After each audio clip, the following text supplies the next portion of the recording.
أشرقت نفسي بنور من فؤادي حينما رددت يا رب العباد. بسم الله الرحمن الرحيم.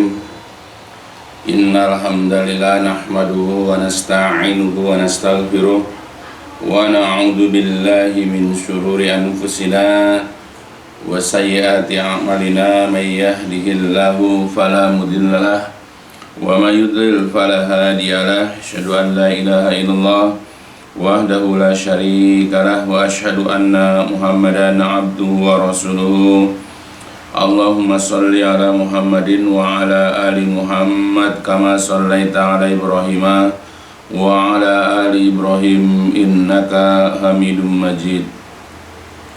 اللهم بارك على محمد وعلى آل محمد كما باركت على إبراهيم وعلى آل إبراهيم إنك حميد مجيد. أما بعد فإن أصدق الحديث كتاب الله وخير الهدي هدي محمد صلى الله عليه وسلم وشر الأمور محدثاتها فإن كل محدثة بدعة وكل بدعة ضلالة وكل ضلالة finnar.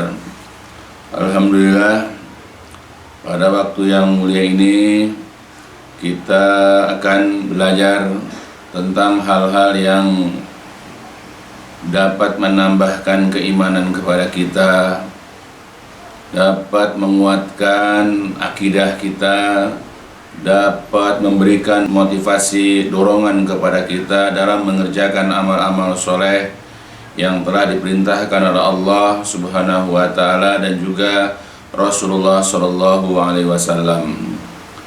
Apalagi di waktu-waktu sekarang ini kita hampir setiap hari mendengar berita, mendengar kabar saudara-saudara kita, kerabat-kerabat kita, sahabat-sahabat kita, atau orang-orang yang berada di sekitar kita, ya mereka dipanggil oleh Allah Subhanahu wa Ta'ala.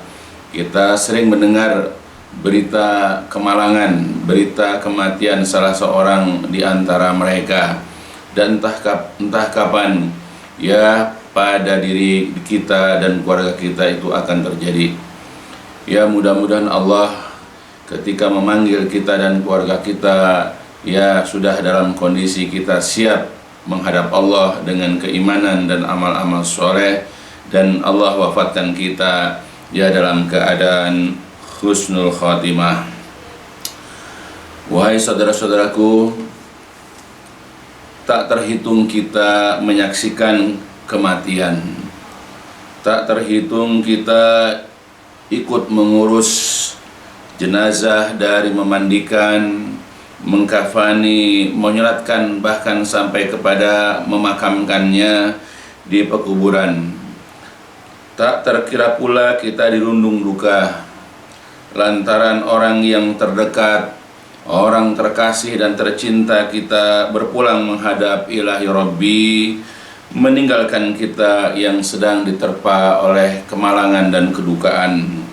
Atau tak sedikit di antara kita yang menyaksikan secara langsung seseorang yang sedang meregang nyawa, nafasnya tersengal berat, meninggalkan jasad yang mulai mendingin kaku merata, matanya pun nanar, memandang ke arah atas kepala lalu terkulai lemas, tak lagi bernyawa.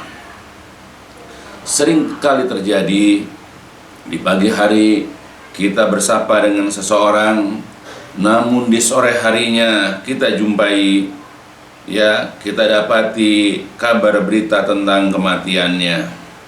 Tak jarang juga kita jumpai di sore hari kita berjumpa dengan seseorang di tempat kajian atau selainnya, tetapi di pagi harinya kita dikabarkan akan berita kematiannya. Ada kalanya kita baru saja bercanda ria dengan seseorang dan tak lama berselang kematian menjemputnya yang mengakibatkan air mata meneteskan duka. Bahkan ada juga yang baru saja kita bertemu muka dengan seseorang di suatu tempat, namun tak beberapa lama kita menyaksikan terbujur kaku tiada daya. Nah, itulah fenomena yang kita rasakan sehari-hari. Kematian itu tidak melihat jenis daripada kelamin. Tidak harus kaum laki-laki dulu yang meregang nyawa. Sering kita dengar kaum wanita pun seperti itu. Kita dengar berita-berita kematiannya. Begitupun yang namanya kematian tidak harus mendahulukan orang-orang yang tertimpa sakit berkepanjangan. Karena orang yang kelihatan sehat walafiat, bugar, atau tampak sehat, kuat, tetapi ya dia dijemput oleh malakul maut terlebih dahulu. Yang namanya kematian pun tidak harus mendatangi orang-orang yang fakir atau orang-orang miskin terlebih dahulu. Karena berapa banyak orang-orang kaya yang hartanya melimpah, ya itu pun didahului oleh Allah ya dalam meregang nyawa. Tidak harus orang-orang yang tinggalnya di rumah kumuh, orang-orang yang tinggal di gubuk atau bahkan di kolong-kolong jembatan yang menimpa kematian kepada mereka. Bahkan orang yang tinggal di istana, di rumah megah yang dijaga oleh sekian banyak security atau satpam, ya Allah dahulukan dia dalam meregang nyawanya. Tidak harus orang-orang yang berpendidikan rendah, karena orang-orang yang berpendidikan tinggi pun jika Allah menghendaki, ya maka Allah panggil terlebih dahulu. Ya, kalau Allah sudah menghendaki kematian kepada seseorang, meskipun orang yang telah ditentukan kematian itu berada di sekian banyak manusia, ya maka para malaikat atau malaikat maut yang ditugaskan untuk mencabut nyawanya tidak akan keliru dalam memilih siapa yang harus ya mengalami kematian terlebih dahulu. Ketika ada seseorang berada di sekian banyak ya suku, di sekian banyak bangsa, ya kalau Allah sudah menghendaki kematian dia, maka tidak peduli di mana dia berada. Maka kalau kematian sudah ditentukan bagi dia, maka pasti kematian akan menjemput dirinya tanpa peduli berada di manakah dia. Ya, itulah yang namanya kematian. Kita tidak bisa mengatur kapan kematian tiba dan di mana kematian akan datang. Kematian itu tidak melihat ya apakah orang sudah siap atau belum ya dengan kematian tersebut. Ya, yang penting kalau Allah sudah tetapkan kematian meskipun dia dalam kemaksiatan, maka kematian akan menjemputnya. Begitu juga orang ketika sudah siap, dalam arti dia siap menerima kematian, dia sudah memperbanyak amal-amal soleh, atau bahkan dia berharap ketika sholatnya atau ketika haji atau umrahnya dia berharap kematian akan datang kepada dia. Tetapi kalau Allah belum menghendaki kematian kepada dia, maka kematian tidak akan juga datang menjemputnya. Maka kita ya siapkan diri kita, dijumpai oleh kematian memang selalu dalam keadaan berbaik sangka kepada Allah, dan juga dalam kondisi iman kita kokoh, dan kemudian juga kita senantiasa mengerjakan amal-amal soleh ya yang dapat menyelamatkan kita kelak di hari kiamat. Namun dari kejadian kematian itu, apakah ada pelajaran dan hikmah dari ya semua peristiwa-peristiwa tersebut? Sadarkah kita bahwa suatu saat kita pun akan menyusul mereka yang telah mendahului kita? Apakah kita paham bahwa kematian itu akan datang kapan saja, di mana saja, dan ketika kita sedang berbuat apa saja? Dan sudahkah kita mempersiapkan diri kita untuk menghadapi masa depan kita yang sebenarnya? Apakah kita sudah siap? Ya. Dan apakah kita juga telah mengetahui perjalanan kita setelah terenggutnya nyawa dari raga yang fana, ya, dan juga berpisahnya ruh dari jasad yang lusuh? Apakah kita sudah paham? Allah dan Rasulullah telah menjelaskannya di dalam ayat-ayat Al-Quran dan juga di dalam hadis-hadis Nabi yang sahih. Kita akan berada di dalam suatu perjalanan yang berat, mencekam, lagi menakutkan, yang tidak akan mungkin seseorang dapat kembali lagi untuk memperbaiki diri. Perjalanan yang menanggalkan semua pangkat, jabatan ataupun kedudukan, sebab semuanya menghadap kepada Rabb-nya sebagai seorang hamba sahaya. Perjalanan yang meninggalkan anak dan istri tercinta, orang tua terkasih, sanak kerabat terdekat, atau siapapun orang yang selama ini berada di sisinya, sebab semua orang akan datang kepadanya sendirian tanpa seorang pun teman yang menyertainya. Perjalanan yang tiada membawa perbekalan makanan atau harta benda sedikit pun, sebab yang dibawa hanyalah amal soleh semata. Perjalanan yang tidak dipedulikan lagi wajah yang tampan rupawan ataupun cantik elok menawan, karena semuanya itu sama di sisinya. Perjalanan yang setiap manusia akan mendapat hasil dari apa yang telah diusahakannya. Apakah berupa pedihnya siksaan yang menyengsarakan atau kenikmatan hakiki yang abadi? Semua orang akan mendapatkan dari hasil usaha dan amalnya di dunia ini. Kita nanti akan dikubur di dalam tanah lembab yang gelap, berbungkuskan kain kafan putih ganjil tidak genap. Sendirian, tiada sanak keluarga, teman penyerta, ataupun harta benda yang kita himpun sejak muda. Berkalang tanah, kering ataupun basah, dipojokkan dalam liang lahat, dimakan ulat tanah lalu hancur luluh dimakan waktu. Bahkan tak jarang dari kuburan yang tergali dijumpai tulang berulang yang saling berselisih tumpang tindih. Tulang yang hancur luluh menjadi debu, hitam pekat laksana terbakar api, atau juga tubuh-tubuh yang rusak tergores seperti kena cambuk atau bekas hantaman penumbuk dan sebagainya. Semuanya itu lantaran siksa kubur yang sudah dipastikan adanya. Al-iyadzubillah. Atau juga di antara kita banyak terdapat jasad-jasad yang tidak diketahui rimbanya.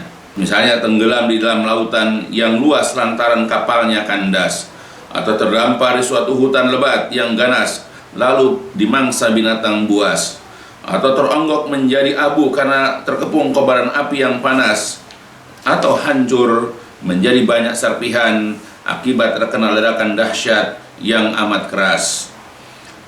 Mata kita hanya tertuju kepada jasad yang telah kaku, dingin, dan memucat. Namun sebenarnya ruh dari jasad itu sedang mengadakan suatu perjalanan yang tidak pernah diimpikan sebelumnya, yaitu suatu perjalanan yang menembus langit demi langit untuk bertemu dengan pemilik dan penciptanya, jika ruh itu milik seorang mukmin. Namun jika ruh itu milik selainnya, maka perjalanan itu bahkan tidak akan menembus langit pertama. Perjalanan itu sudah tentu akan dilakoni oleh semua anak Adam, baik kaum pria ataupun wanitanya, kaum kaya ataupun yang miskinnya, kelompok pemilik kekuasaan ataupun rakyatnya, golongan terpelajar ataupun awamnya, atau kaum mukminin ataupun orang kafir dan kaum munafiknya. Lalu setiap ruh akan kembali kepada jasadnya di dalam kubur untuk bersiap-siap mendapatkan ujian atau pertanyaan dari dua orang malaikat pemuji, yaitu malaikat Munkar dan Nakir alaihimussalam, tentang perkara-perkara agama. Pandangan kita pun hanya melihat onggokan-onggokan tanah yang berbentuk punuk atau rata dengan tanah di daerah pekuburan, yang setiap kuburnya itu hanyalah seluas seukuran tubuh penghuninya. Tetapi di dalamnya terdapat tempat yang amat luas, tercium wangian yang sangat harum semerbak, dan bertiup angin yang amat sejuk merona. Ini adalah tempat istirahat yang paling ideal dan menyenangkan, di saat menantikan datangnya hari akhir, yang semuanya itu diperuntukkan untuk penghuninya yang komit dalam keimanan dan gemar mengerjakan amal-amal yang soleh. Dan di dalamnya juga terdapat tempat yang sempit menghimpit tubuh yang dapat membuat tulang saling berselisih, hembusan angin yang panas, kobaran api yang menggelegak, sungai merah darah tempat berenang para pemakan riba, gada besar yang dapat merontokkan gunung menjulang, cemetis besi yang dapat mengoyak tubuh-tubuh kekar atau indah padat berisi, tombak berkail yang dapat merobek mulut-mulut mungil namun suka berkata dusta, gunjing lagi usil, dan lain sebagainya. yang semuanya itu diperuntukkan untuk penghuninya yang kerap terkukung keraguan dalam beragama dan gemar melakukan kemaksiatan tanpa pernah berpikir panjang akan akibatnya. Tak ada bedanya suasana pekuburan itu apakah terpencil jauh dari pemukiman atau padat berdesakan dengan penduduk sekitarnya.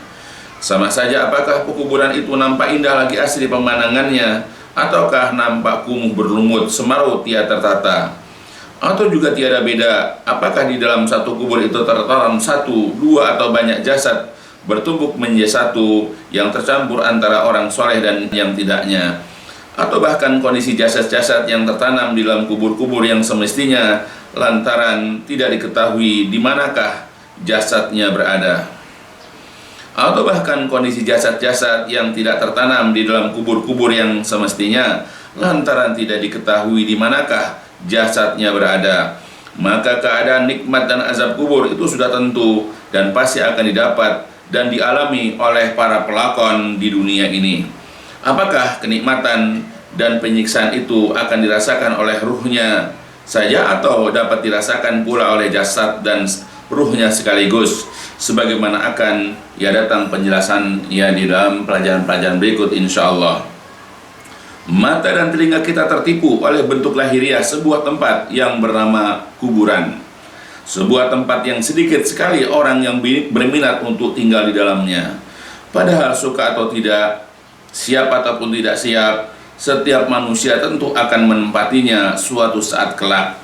Apakah mereka akan tinggal di dalamnya dengan bergelimang kenikmatan ataukah berkubang dengan kesengsaraan sampai suatu waktu mereka akan dibangkitkan dari dalamnya untuk menuju kehidupan yang hakiki, yang pada waktu itu mereka akan diminta pertanggungjawaban terhadap apa yang telah mereka perbuat sepanjang hidupnya di dunia ini. Sebab kuburan itu hanyalah suatu tempat persinggahan untuk menuju kehidupan akhirat yang kekal abadi. Sebagaimana juga Rasulullah Shallallahu Alaihi Wasallam sudah mengingatkan kepada kaum muslimin khususnya, dan ini juga berlaku untuk seluruh daripada manusia, bahwa yang namanya kubur itu, yang namanya alam barzah itu hanyalah tempat persinggahan sementara dan nanti akan kembali, nanti akan diperhitungkan kelak di hari kiamat. Sebagaimana Rasulullah Shallallahu Alaihi Wasallam pernah menyatakannya di dalam sebuah hadis yang diriwayatkan dari Hani Maula Utsman bin Affan. Qala kana Utsman idza waqafa ala qabrin baka hatta yabulla lihiyatahu faqila lahu tudkarul jannah wan nar fala tabki wa tabki min hada. Faqala inna Rasulullah sallallahu alaihi wasallam qala innal qabra awwalu manazilil akhirah fa in naja fama ba'dahu aisaru minhu wa illam yanju fama ba'dahu asadu minhu. Qala wa qala Rasulullah ma ra'aitu manzaran qattun ilal qabru afza'u minhu. Dari Hani, yaitu maulanya atau bekas budaknya Utsman bin Affan radhiyallahu an, berkata, adalah Utsman bin Affan apabila ia diam berdiri di atas kubur, ia menangis sehingga membasahi jenggotnya. Dikatakan kepadanya, wahai Utsman, engkau ingat surga dan neraka tapi tidak menangis. Dan mengapakah engkau menangis dari hal ini, yaitu dari mengingat akan kubur? Ia berkata, sesungguhnya Rasulullah Shallallahu Alaihi Wasallam dia pernah bersabda, sesungguhnya kubur itu adalah tempat kedudukan atau persinggahan pertama menuju akhirat.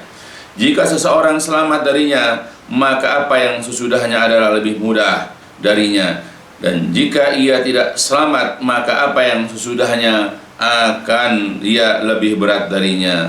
Kemudian Utsman berkata, telah bersabda Rasulullah, tidaklah aku melihat sedikit pun suatu pemandangan yang lebih buruk atau lebih seram dari kubur. Nah, di sini ada Imam At-Tirmidzi, Ibnu Majah, dan juga Imam Al-Hakim, dan dihasankan oleh Syekh Albani. Nah itulah, jadi kubur yang suatu saat kita akan menempatinya, di mana kita tidak ada seorang pun yang bercita-cita atau berkeinginan mempersiapkan diri kita untuk masuk ke dalam kubur.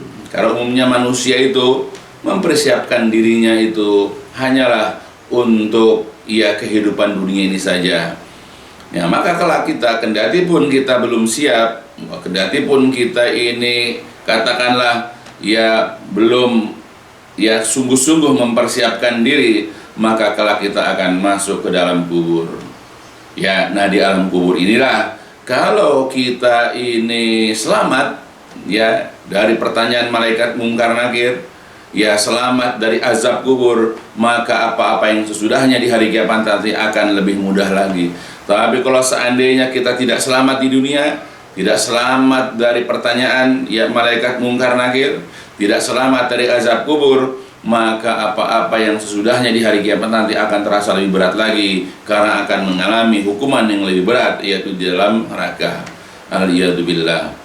Maka kita adalah mempersiapkan diri untuk semuanya ini, karena kita sudah sering mendengar, sudah sering melihat, sudah sering mendapatkan info tentang wafatnya, kematian orang-orang yang kita kenal, ataupun orang-orang yang tidak kenal, maka dari sebab itu kita juga tidak tahu, kita juga tidak mengerti kapan kita menjadi bahagian dari mereka, yaitu didatangi oleh yang namanya kematian. Mudah-mudahan dari apa yang dijelaskan di sini sementara, dan insya Allah akan berlanjut masalah kubur ini ke dalam pelajaran-pelajaran selanjutnya. Insya Allah mudah-mudahan berfaedah khususnya buat saya, untuk selalu mempersiapkan diri, dan juga untuk keluargaku, dan juga untuk seluruh daripada kaum muslimin. Mudah-mudahan berfaedah, dan diakhiri dengan walhamdulillahirabbil alamin. Subhanakallahumma wa bihamdika asyhadu an la ilaha illa anta astaghfiruka wa atubu ilaik. لسوف أعود يا أمي أقبل رأسك